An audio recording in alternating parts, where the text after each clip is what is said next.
អ្នកដើរបំពើសង្គមហ្នឹងមិនមែននៅអ្នកលក់អនឡាញទេអ្នកលក់អនឡាញអាចនឹងបំពើសង្គម20%ទេបងប៉ុន្តែ80%ទៀតគឺសារព័ត៌មានខ្ញុំហ៊ាននិយាយចឹងបងព្រោះមនុស្សខ្ញុំគឺជាគិតជំនឿដែលគិតមុនគូណាហើយអ្វីដែលមនុស្សខ្ញុំមុននឹងខ្ញុំនិយាយអីមួយតើខ្ញុំលំអិតណាស់បានខ្ញុំហ៊ាននិយាយចេញមកនៅថៃទាំងបានបងខ្ញុំគិតថាសាប់អ្នកលក់អនឡាញមួយចំនួនហ្នឹងអាចមានបំពើសង្គមមែនតែ20%ទេតែ80%ទៀតគឺអ្នកសារព័ត៌មាននឹងឯង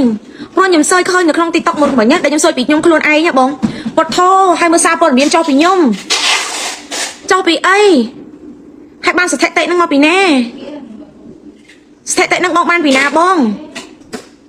ហើយខ្ញុំចង់ដឹងទៅខាងក្រសួងសារព័ត៌មានដូចគ្នាតើការចោះសារព័ត៌មានដោយអត់មានការសុំអនុញ្ញាតឬក៏សួរព័ត៌មានលម្អិតពីសម័យខ្លួនរបស់គេនេះខុសច្បាប់ដែរឬទេ